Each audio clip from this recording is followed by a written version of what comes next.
Olá, irmãos, a paz do Senhor. Tá tudo bem com vocês? Então tá bom. A gente já tá sem postar vídeo já faz um bom tempo. E não foi por falta de necessariamente tempo, porque a gente não tá gravando os estudos, mas e sim por causa de motivos exteriores, devido a barulhos, né? Vários barulhos. E está impossibilitando, né? Inviabilizando a gente estar gravando esses estudos. Porque precisa, né? Requer um silêncio, vamos dizer assim, um silêncio até considerável. Não precisa ser aquele silêncio absoluto, porque isso é muito difícil de acontecer hoje. Mas pelo menos um silêncio considerável, né? E a cooperação de pessoas que estão ao nosso redor, vizinhos, né? Mas não é o que acontece aqui perto de casa ali. Aqui perto de casa por causa de pessoas duras de coração, né? Que tem coração duro, avarentos. Esse tipo de pessoa aí que tem no mundo. Então, tá sendo difícil achar um horário para a gente poder estar passando os estudos para vocês. Como eu disse, o meu emprego, graças a Deus, ele me permite eu ter esse tempo, né? Porque eu trabalho um dia sim, um dia não, mas não é por falta de tempo. Muitas pessoas, sim, por falta de tempo, não conseguem, né, conciliar trabalho e ensino das escrituras. Agora, no meu caso é diferente. No meu caso é que eu tenho um problema aqui com vizinhos extremamente barulhentos que são insensíveis, né? Sabe que a gente tem esse trabalho e tal, mas eu não quero me aprofundar nisso. Isso fica, né? Deus vai cuidar. Isso aí fica para Deus julgar essas coisas. Então, o que eu quero falar para vocês é que nós estamos devendo o ensino das duas casas de Israel para vocês. Duas casas de Israel, o ensino do dízimo também, se é obrigatório para a igreja hoje, né, devolver o dízimo ou pagar o dízimo. Então, esses estudos nós estamos devendo. E voltando às duas casas, a gente sempre fala das duas casas de Israel, os gentios sendo as 10 tribos perdidas, que perderam o sangue, né? Se misturaram, perderam a linhagem das 10 tribos, e a casa de Judá seria judeus e os benjamitas. Então a gente sempre fala dessa doutrina, desse ensino, que não é novo, não é nosso. Os apóstolos ensinaram, não é uma coisa que nós estamos inventando, mas isso foi perdendo com o tempo. Então nós estamos devendo esse estudo para vocês. A gente sempre menciona aqui, brevemente, faz uma conexão aqui com algum ponto aqui e tal, mas a gente nunca fundamentou para vocês, de fato, esse estudo, esse ensino, essa doutrina, que ela é bíblica e real. Tão real que os apóstolos, só para citar alguns, primeiro, Paulo, Pedro, Tiago, falaram claramente das duas casas de Israel. Também nos evangelhos tem alguns pontos ali que o Senhor deixou oculto, né? Oculto não impossível, mas oculto, basta você conhecer essa mensagem. E outra coisa também, que ela é conhecida em 4 etapas, vamos dizer assim. Ela vai ser distribuída em 4 etapas ao decorrer da Escritura. Como assim 4 etapas? Ela vai estar, primeiramente, a primeira etapa com os patriarcas, Abraão, Isaque e Jacó. As promessas que Deus tem feito para Abraão, Isaque e Jacó vai refletir as duas casas de Israel, primeiramente ao descendente de Abraão, ao qual haveria de abençoar as famílias da terra. Em ti, Abraão, e no teu descendente serão benditas todas as famílias da terra.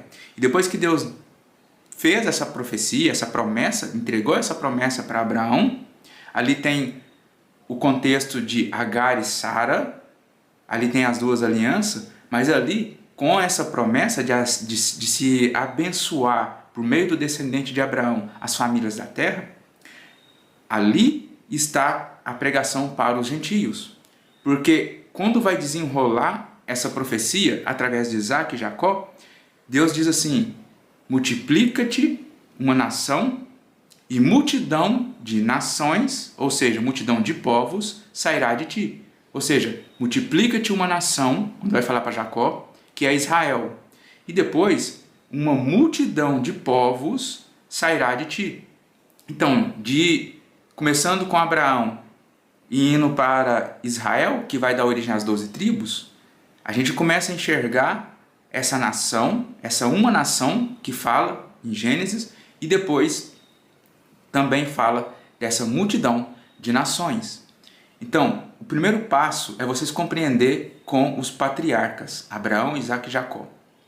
E naquele contexto, né, no capítulo 15 ali, 12, 13, até chegar no 15 tem aquele contexto com Melquisedeque, que é uma figura de Cristo, ele não tem começo de existência nem fim de existência, ou melhor dizendo.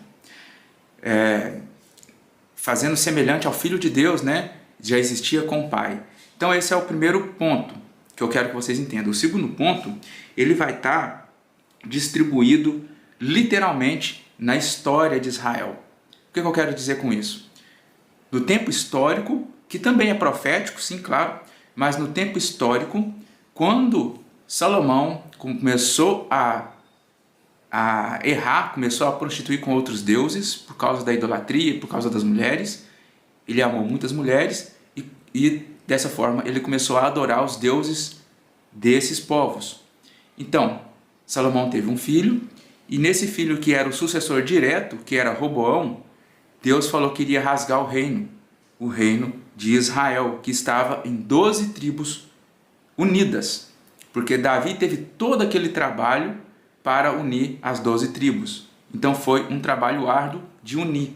Então também é uma figura, né? O trabalho que Davi fez é uma figura do que o Senhor Jesus fez também, juntar as 12 tribos. Aí, com Roboão, Deus envia o profeta Aías para declarar que iria rasgar o reino. Ele entrega uma capa, ele pega uma capa e picota ela em 12 partes. E o que acontece? Ele passa 10 tribos para Jeroboão. Olha para você ver, Jeroboão era um servo de Roboão, era um servo de alto escalão. O texto diz que ele é laborioso, que trabalha, né? Trabalha muito.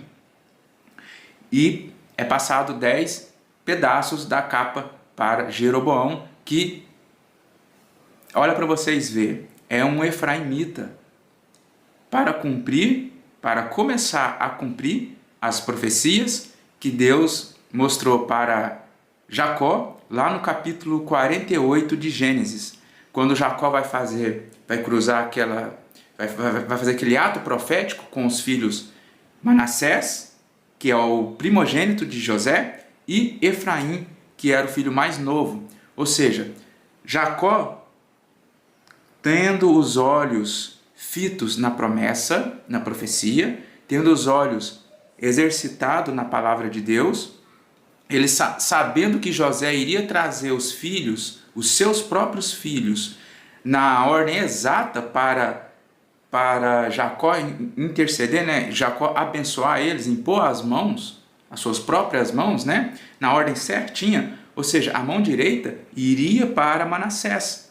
A mão direita de Jacó iria para Manassés. Jacó já estava, o texto frisa que Jacó estava com os olhos escuros, ele já não estava conseguindo enxergar nada.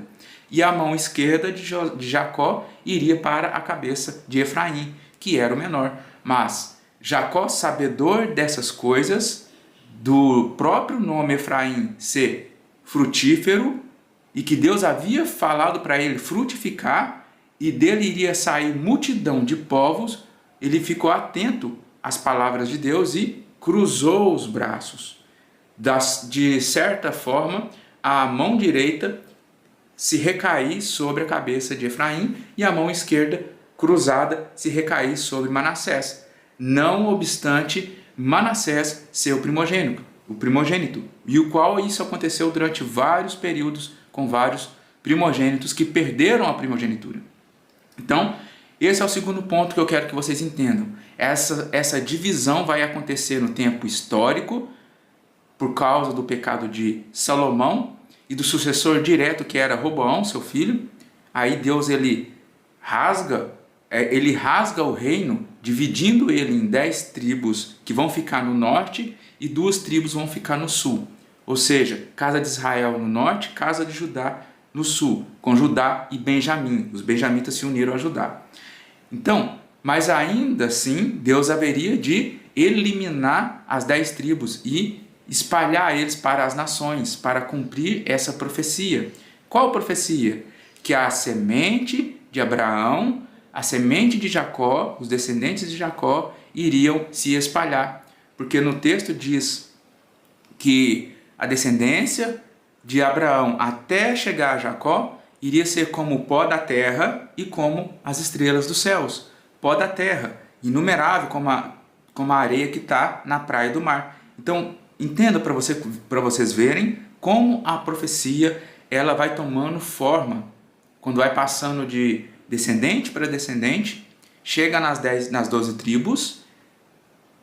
Davi, ele une as 12 tribos, né? Ele não que elas não, agora um ponto, não que elas estavam separadas, mas não havia rei sobre Israel. Eles pediram um rei, Deus era o rei deles, mas como eles pediram um rei, houve o episódio com Saul, mas depois Davi foi um homem segundo o coração de Deus. Então, a partir daí, ele começa a reinar sobre um reino conjunto, um reino fortificado, consolidado por Davi. E aí acontece todas aquelas coisas que está narrado nos livros de 1 Reis, 2 Reis, livro de Crônicas. Então esse é o tempo histórico. E agora, a terceira etapa, ela vai se dar nos profetas, irmãos. Nos profetas Isaías, Jeremias, Ezequiel, Oséias e etc. Esses profetas vão falar explicitamente do retorno das 10 tribos. Vai falar do retorno das 10 tribos. Vai falar, não necessariamente que em todos os textos vai estar 10 tribos, mas vai estar escrito a casa de Israel. A casa de Israel haveria de se retornar, haveria de retornar para Deus. E quem iria juntar as 10 tribos e as 2 tribos, Reino do Norte e Reino do Sul, quem iria juntar eles seria o Filho do Homem, em Ezequiel. Em Isaías vai ter Emanuel, vai ter Deus conosco, vai ter aqueles nomes, né? Vai ter Deus forte, Príncipe da paz, Pai da eternidade, maravilhoso conselheiro. E em Oséias também vai ter aquela planta que sobe, que brota da terra, que vai ser o cabeça. Aí vai ter o corpo, que vai estar, né? As duas, vai ter ali Israel e Judá. Então, essa terceira etapa vai ser com os profetas. E vai estar bem claro isso. Então, e a quarta etapa, como eu disse para vocês, vai estar no Novo Testamento. Tanto nas cartas de todos os apóstolos,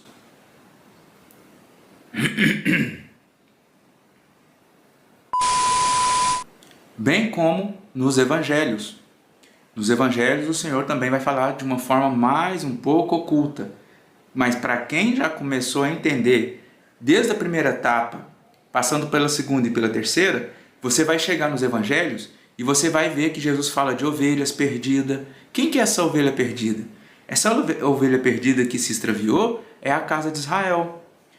E tem textos que fala também que pode gerar um pouco de confusão para vocês num primeiro momento, que quando Jesus vai falar assim, ide primeiro as ovelhas perdidas da casa de Israel, ali ele está falando primeiramente com os judeus, e não ir para gentios, para samaritanos e gentios e outras nações. Por quê? Porque primeiro tem que ser chamado os judeus. Primeiramente são chamados judeus. Quando Paulo fala primeiro para o judeu e depois para o grego, a salvação. Aí depois ele vai falar de transgressão, primeiro para o judeu, depois para o grego.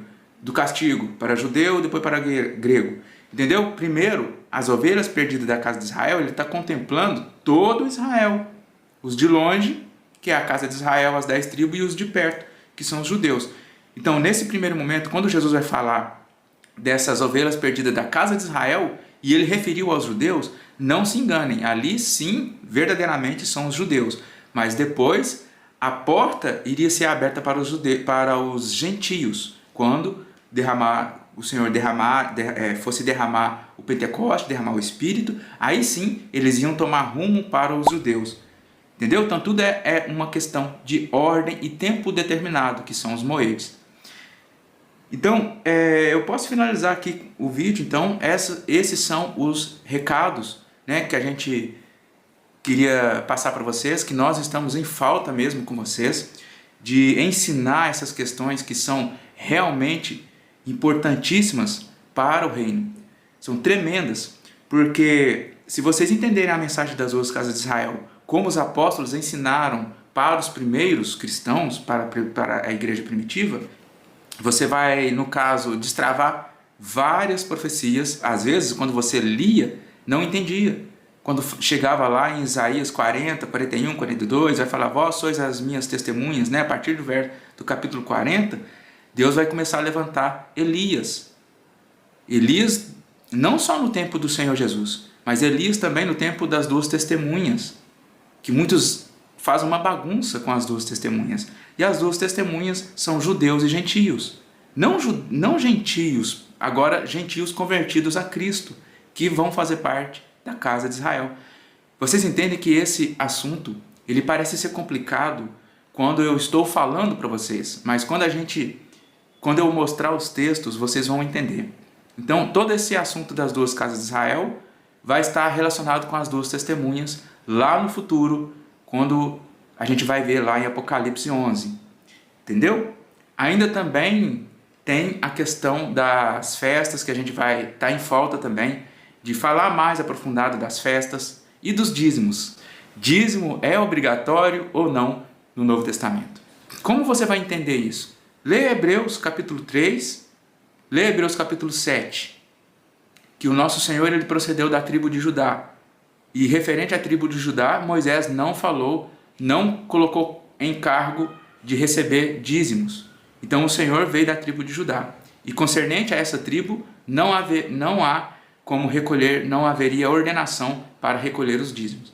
Então são esses pontos que eles não conseguem entender.